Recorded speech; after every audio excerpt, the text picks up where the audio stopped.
정부가 미세먼지로 인한 국민 고충을 해결하고 선제적 경기 대응을 통해 민생 경제를 지원하기 위해 총 6조 7천억 원 규모의 미세먼지 민생 추경 예산안을 편성했습니다. 이를 두고 다양한 분석이 나오고 있고 특히 추경 예산이 국회를 통과해 차질 없이 집행될 수 있을지 이 부분에도 관심이 쏠리고 있습니다. 관련해서 전문가들과 이야기 나눠보겠습니다. 한국경제산업연구원 김광석 실장, 경희대 사이버대 모바일 융합학과 최영일 겸임교수입니다. 두 분 어서 오세요. 네, 안녕하세요. 안녕하세요. 우선 교수님께 좀 여쭤보겠습니다. 보도자료 보셨을 것 같은데요. 예, 기획재정부에서 배포한 자료를 보니까 미세먼지와 이 민생에 좀 방점을 찍었다라고 보이는데 그렇습니다. 어떻게 보셨어요? 그렇게 이제 돼 있지만 자세히 보면 한 3개 부문이에요. 네. 미세먼지 들어있고 민생이라고 돼 있지만 민생 복지 차원의 지원이 있고 또 하나는 선제적인 경기 대응 문제가 있습니다. 안전망과 또 경기를 지원하는 맞습니다. 그러니까 사실 뭐 경기를 지금 활성화시키는 문제, 지금 불황으로 가라앉아 있는 경기를 진작시키는 것도 정부의 역할이고, 그리고 또 이제 이러한 그 상황에서 사회 안전망을 확충하는 것도 정부의 역할이지만 민생이라고 돼 있는 부분을 굳이 2개로 나눈다면 경기 대응 부문과 그리고 그야말로 이제 복지적인 대응이 있다고 볼 수 있겠습니다. 그런데 조금 이제 아쉬운 대목은 지금 이 선제적 경기 대응이라는 이름을 붙였지만 선제적인 대응은 아니죠. 왜냐하면 경기가 힘들어진 거는 벌써 이미 오래 지나고 있기 때문에 거기에 대한 후속적인 대응인데 조금 이 대목이 더 강력해야 되지 않나 하는 아쉬움이 남거든요. 그런데 6.7조의 추경 예산은 해마다 추경이 늘 이제 있는 편입니다만 최근 들어서는 긴급한 문제에 대해서는 추경밖에 없죠. 왜냐하면 정부 예산이 요즘 뭐 400조 넘어서 500조 육박하지만 이것이 1년의 계획을 짜는 것이기 때문에 요즘은 워낙 새로운 변동, 요인들이 많이 생겨나지 않습니까? 그래서 좀 보수적인 추경이다, 저는 이렇게 보는데 그렇다면은 조금 경기 진작 부분에는 과감한 투자가 필요한 것은 아니었을까? 조금 더 추경을 느려잡았어도 좋을 텐데 하는 대목은 생각이 미치는 대목입니다. 이제 얘기를 하면서 지적을 해보시는 것도 괜찮을 것 같습니다. 네, 자 그럼 전반적으로 봤을 때 어디에 더 방점이 찍혀 있다라고 보세요? 네, 방금 평론가님께서 말씀 주신 것처럼 미세먼지 부문 말고 국민 안전과 이제 민생 안전 이제 이 3가지 분야라고 볼 수 있는데 전체 6.7조 원 정도의 규모 내에서는 미세먼지 부문이 상대적으로 작아 보이기도 합니다. 반이 안 되니까. 2조 얼마였더라고요? 그러면 이것이 적정한 거냐, 미세먼지 추경 맞느냐라는 또 의견들이 많이 있어요. 근데 이제 작년 2018년에 2019년 예산안을 편성했을 때 미세먼지 대응과 관련된 그 예산이 총 1조 7천억 원 정도 됐습니다. 제가 다시 한번 들여다보고 왔습니다. 그러니까 결국은 우리나라 총 2019년 예산, 미세먼지 대응 예산이 1조 7천억 원이었는데 2.2억 원 정도, 2조 2천억 원 정도 이렇게 증액하는 정도의 추경이라면 또 미세먼지 추경 맞다라고 또 평가할 수도 있는 거죠. 그러니까 미세먼지 추경을 예산이 예를 들어 2조도 안 되는 수준의 부문인데 그걸 2조 원만큼을 또 편성한다는 것은 상당히 많이 또 편성하는 거라고 볼 수도 있기 때문에 미세먼지 추경은 맞다 이렇게 또 생각되고 있습니다. 네. 교수님께서는 어디에 더 방점이 찍혔다? 지금 방점은 이제 아까 말씀드린 대로 경기 진작에 찍혀 있었으면 좋았을 것을 하는 아쉬움은 남지만 미세먼지의 이점이죠. 저는 뭐 이 부분은 적절하다고 보는데 좀 선제적인 효과를 냈으면 좋겠다. 이 금액 자체보다도 어디에 쓰이느냐 하면 미세먼지 추경 맞다고 보는데 그 안에 내용이 크게 한 3개 정도입니다. 산업 부문, 수송 부문, 생활 부분인데 생활 부분은 제가 보기에는 적절해요. 뭐냐면 지금 가정용 일반 보일러보다 이 전옥수 보일러로 바꾸게 되면 미세먼지가 맞습니다. 그러니까 덜 미세먼지가 발생하게 되는데 전옥수 보일러가 아무래도 비싸기 때문에 한 20만 원 정도 개당 차이가 있다는 거예요. 그러면 일반 보일러 달집에 가정에서 전옥수 보일러를 설치하는 경우에 20만 원의 차익은 정부가 보전해 주겠다. 그러면 굉장히 좋은 방안인데 이게 얼마나 들어가느냐를 보면은 그렇게 막대한 비용이 들어가지 않아요. 정부 예산은 300억 원대가 잡혀 있습니다. 그러니까 사실은 2.2조라고 얘기했지만 이게 다 쪼개져 있는 걸로 보면 가장 많이 투입되는 부분은 역시 그러니까 이제 노후 경유 차량을 이 바꾸는 부분에 있어서는 6천억 원 정도가 배정이 됩니다. 그러니까 이 부분에 가장 많은 투자가 있는 것이고, 그럼 선제적으로 지금 세세한 부분에 대한 미세 계획들은 잘 잡은 것 같아요. 앞으로도 또 이제 실제로 이게 추경이 통과되면 미세 조정을 더 거치게 되겠지만 그럼에도 불구하고 조금은 더 선제적이라는 의미에서는 막대한 투자가 필요한 것 아닌가. 뭐냐하면 미세먼지 발생원을 아예 없애는 요인을 찾아야 돼요. 크게 보면은 지금 우리가 두 개를 보고 있는 게 중국발과 국내발 아니겠습니까? 중국발은 외교적 문제가 있으니까 이제 이 연구를 이제 시작하는 단계입니다. 공동 연구라도 시작을 해서 필요하다면 우리가 함께 사막 하반기에도 지금 투자를 하고 중국의 숲을 만들어주는 일도 우리가 또 이 민간 지원도 하고 있는 상황인데 정부에서도 이런 부분을 좀 함께 전개할 수 있으면 좋겠는데 중국은 원천적으로 지금 뭐 미세먼지가 우리 쪽에서 날아간다는 걸 잘 인정하지 않고 있는 상황이니까 어렵습니다.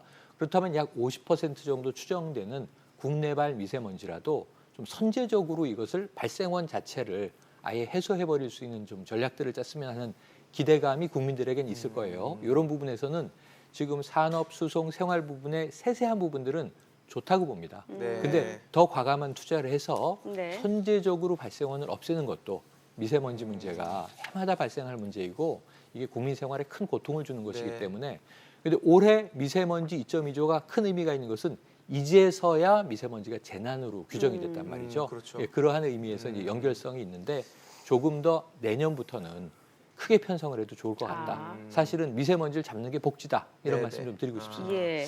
사실 실장님께 좀 여쭤볼게요. 하느니 최근 성장률 전망치 하향 조정했고 또 민간 연구소였던 LG경제연구원도 2.3%라는 어떻게 보면 굉장히 낮은 수치를 제안을 했는데 뭐 교수님께서도 계속 선제적 대응까지는 아니다. 이미 경기가 너무 안 좋아진 상태에서 지금 나온 대책이기 때문이라는 설명을 해주세요. 그래서 정부도 고민이 많았을 것 같거든요. 어떻게 좀 보셨어요? 예, 당연한 거라고 생각이 되고요. 뭐 늘상 이 추경이라는 이야기가 나왔을 때 제가 항상 강조하고 싶은 것은 추경은 정책이 아니다.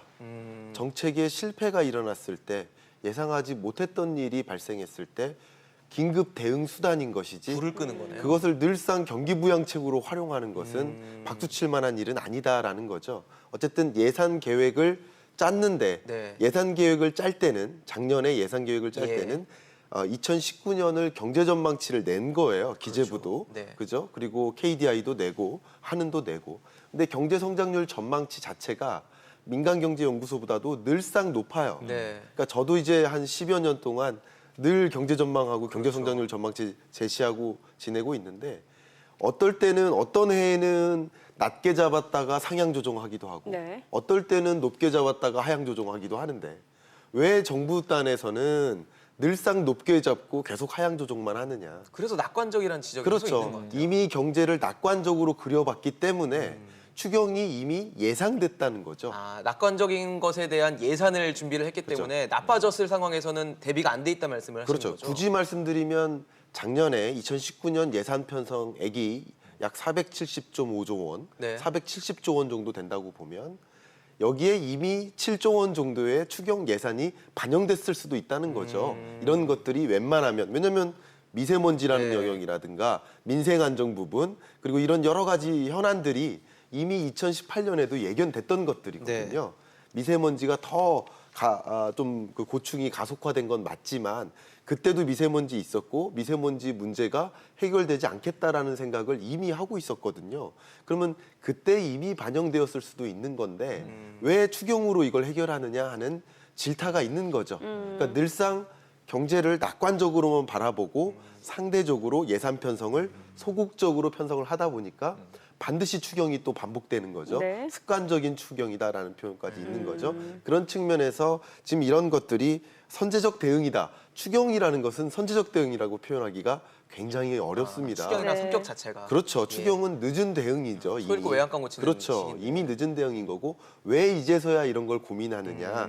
이미 전년도에 예산 안에 반영되었어야 되지 않느냐 하는 관점에서 이거는 근본적으로 선제적 대응이라고 하기는 어렵죠. 근데 제가 이 추경 편성 자체를 박수칠 만한 일은 아니다. 지적할 만한 일이다. 이렇게 생각은 하지만 지금 경제적 여건하에서 정부가 실수를 하고 누군가 잘못 판단을 했을지라도 그건 이제 지난 일이고 지금 경제적 상황 하에서는 어떤 방법이든 동원해서 경기를 부양시킬 필요가 있다. 필요는 하다 보시는 그렇죠. 거군요. 그런 측면에서 기왕이면 추경을 IMF가 처음에 제안했던 9.5조 원 아니면 뭐 10조 원 이상의 추경이 편성되는 거면 차라리 경기 부양적으로 확실히 해도 되지 않을까 하는 생각이 있었는데 네. 상대적으로 예산 규모는 조금 네. 아쉽다고 생각도 됩니다. 네. 뭐 두 분 다 추경 예산 규모에 대해서는 좀 아쉽다라는 공통된 반응을 주셨는데 그러면 시행 시기에 대해서는 어떻게 보세요? 시행 시기에 대해서는 지금 이제 1분기가 끝난 상황이죠. 예. 네. 2분기는 시작이 됐는데 그렇다면 적절하다고 보는데 지금 이 기재부가 이 안을 냈어도 네. 국회 통과라는 아주 큰 관문이 그렇죠. 남아 있습니다. 우리나라는 국회에서 이게 사실은 이 정부 예산을 해마다 짜지만 대통령이 뭐 11월 정도에 또는 빠르게는 10월 정도에 시정연설을 하고 국회 내년도 정부 예산안을 내도 이게 항상 또 이 법정 시한을 넘겨요. 그러니까요. 보면. 그러니까 이제 국회 대응이 늦는 게 아쉬움인데 저는 우리 김 실장님하고 약간 의견이 다른 게 정부 예산을 미리 1년치를 짜면 1년치 예산은 1년 후에는 다 틀립니다.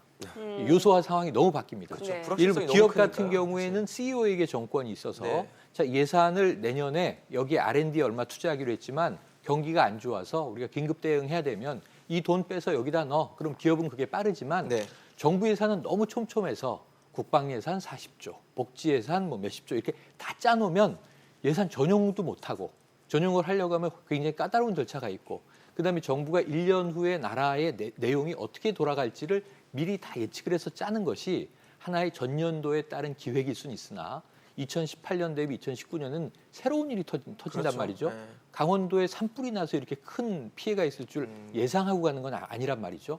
그리고 미리 잡아놓으면 국회에서 터지지도 않을 일을 정부가 왜 걱정을 해서 이렇게 예산을 과도하게 잡느냐 다 삭감을 해버린단 말이죠. 야당에서 반발이 예. 심하겠죠. 그래서 저는 추경이라고 하는 게 이 정상적인 상태에서는 이례적인 일인데 워낙 변동이라고 하는 게 우리 일상으로 들어왔기 때문에 추경이 너무 자연스러워져 버렸다.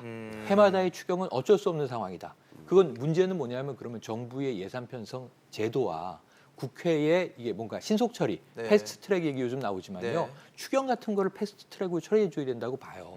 그런데 경직된 제도를 가지고 유연한 지금 이 자금을 운영해야 되니 정부 입장에서는 아주 답답할 쉽지 수밖에 않죠. 없겠다. 그렇다면은 지금 이 일본의 경우에는 추경이 한 31조 정도 되지 않습니까? 네. 캐나다도 긴급 추경 같은 거 필요해서 편성하면 환경 개선해야 되는데 추경해야 되겠네? 그럼 몇십 조 투자하는 거 그냥 결정해서 간단 말이죠.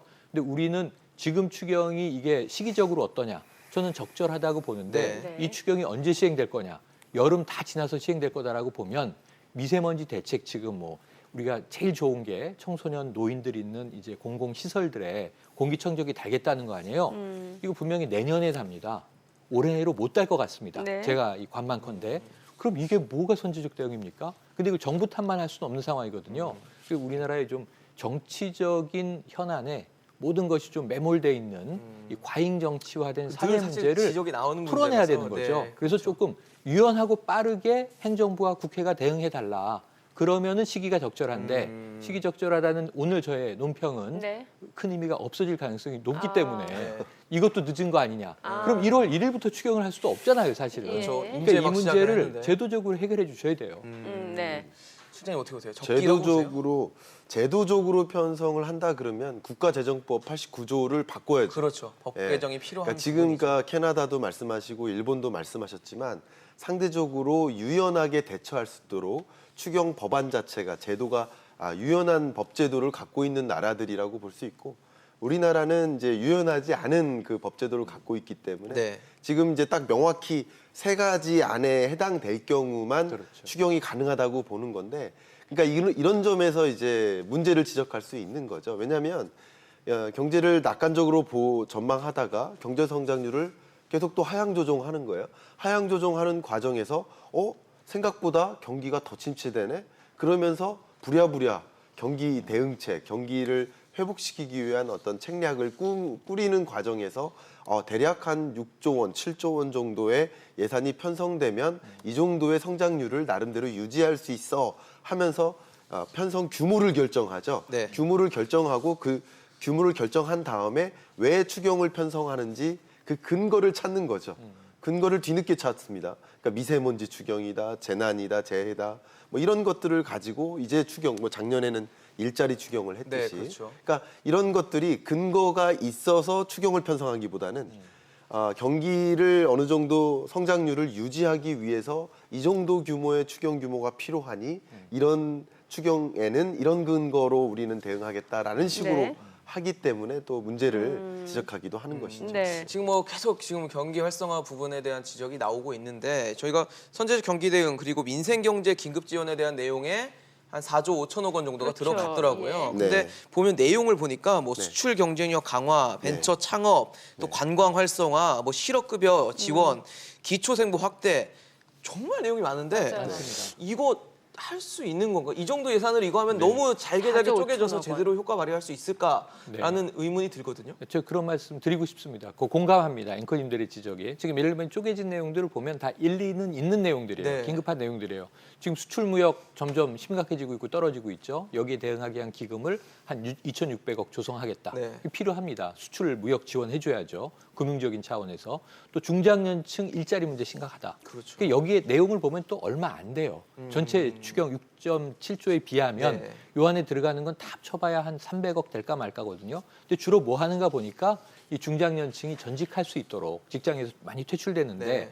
교육 훈련에 지원하는 거예요. 전 이건 좋다고 봐요. 사람에 투자하는 정책인데 조금 더 이걸 확대해도 되지 않겠나 하는 네. 생각이 들거든요. 그런데 어찌 보면은 상당히 아까 추경이 선제적이라는 말은 이제 어폐가 있다. 네. 네. 이거는 이제 사후적 대응이라는 말이 맞는 것처럼 찔끔찔끔 대응을 한단 말이죠. 네. 그리고 이제 뭐 중소벤처기업 투자 이런 쪽에 좀 늘려 있는데 네. 그 외에는 눈에 딱히 띄는 확실한 게 없습니다. 제가 이제 황당한 추경도 과거 정부에서는 있었어요. 예를 들면 지금 대우조선해양 매각돼 있잖아요. 네. 이 현대중공업의 매각 절차 진행 중인데 이거 예전에 추경으로 지원하는. 국가에서 10조 집어넣고 네, 그랬습니다. 맞습니다. 근데 못 살려냈잖아요. 그렇죠. 특정 기업에 뭐 10조대, 수조대를 집어넣었던 일도 추경으로 처리가 됐었는데 지금은 이것은 민생이라는 굉장히 큰 하나의 그렇죠. 이제 거시적인 개념, 또 하나는 이제 선제적으로 경기 대응을 하겠다. 이 말은 아니라 하더라도 네. 지금 불황에 맞서서 우리가 경기를 좀 살려내기 위한 아주 강력한 역대응이 필요한 시점, 네. 역드라이브를 걸어야 되는 거죠, 뭔가. 경기 활력을 만들어내야 되고 네. 내수도 그렇고 수출도 그렇고 이런 네. 측면에서는 너무 찔끔찔끔 편성된 것들이 모여 6.7조인데 이건 아까 처음 말씀드린 대로 좀 보수적인 대응이다. 저는 이럴 때는 국회에서 야당의 반대에 직면하더라도 네네. 지금 사실은 뭐 국민 여론을 힘입어서 한 10조, 20조 밀고 나가도 된다고 보는데 다만 네. 문제는 뭐냐면 이게 문제죠. 쏟아붓기식 추경은 아무 의미가 없는 거죠. 그러니까 지금 뭐 취업률을 높이기 위해서 공공일자리를 늘리는데 우리가 2, 3조를 배정한다고 한들 그것은 다 휘발되는 거라는 걸 알지 않습니까? 그런 건 오히려 복지 대응으로 보여져요. 일자리 없는 분들에게 일자리를 단기적으로 제공함으로써 좀 가계 경제를 활성화시키겠다. 그렇다면 이건 내수 진작책으로 봐야지 복지로 이제 볼 수도 있기 때문에 그런 애매한 문제들은 야당과 협의를 거쳐야 되지만 네네. 정말 경기를 살리기 위한 것은 거시적 차원에서 네. 조금은 규모 있는 투자를 잡는 것도 의미가 있다 이렇게 네. 보시면 왠지 교수님 말씀을 들어보니까 실장님도 사실 원래 추경 규모 전체를 10조 원을 좀 넘게 예상을 그렇죠. 하셨던 걸로 예. 기억을 하거든요. 네네. 그런 걸 봤을 때는 이번 추경안이 너무 좀 잘게 쪼개져 있고 네. 그런 걸 봤을 때 효과를 발휘하기는 좀 힘들다라고 볼 것 같은데 어떻게 보십니까? 네, 저도 거의 정확합니다.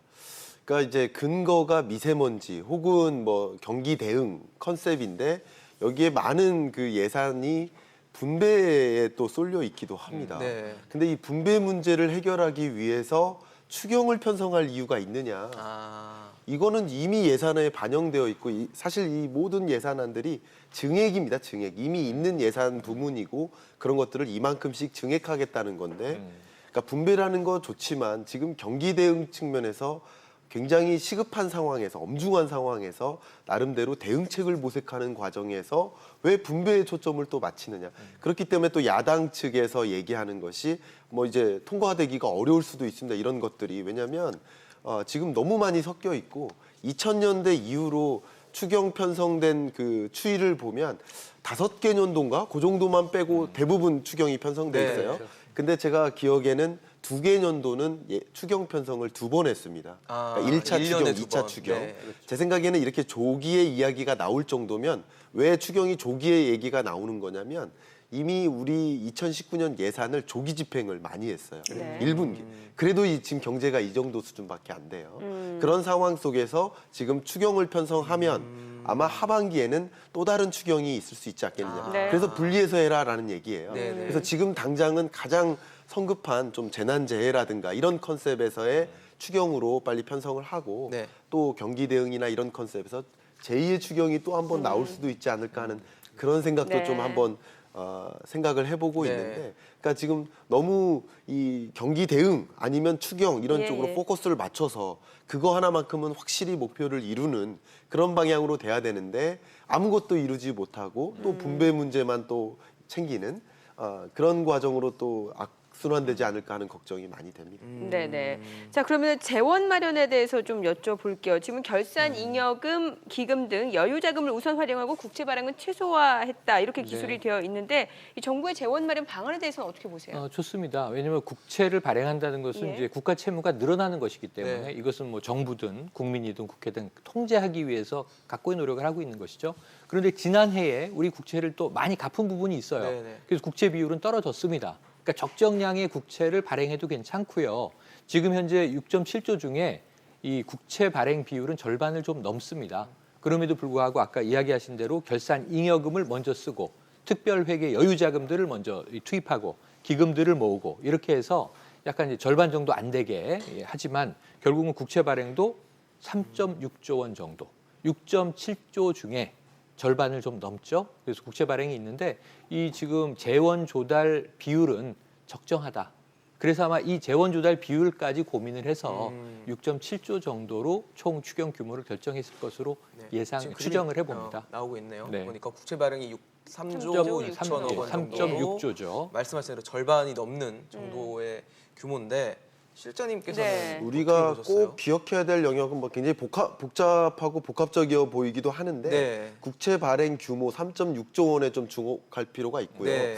이게 이제 결국 국가 채무 비율, 결국은 우리 정부가 정부 부채에 의존하는 비중이 얼마나 되느냐, 예. 이걸 가지고 국가의 재정 안전성 여부를 또 따지거든요. 네. 너무 부채에 의존해, 가계도 마찬가지잖아요.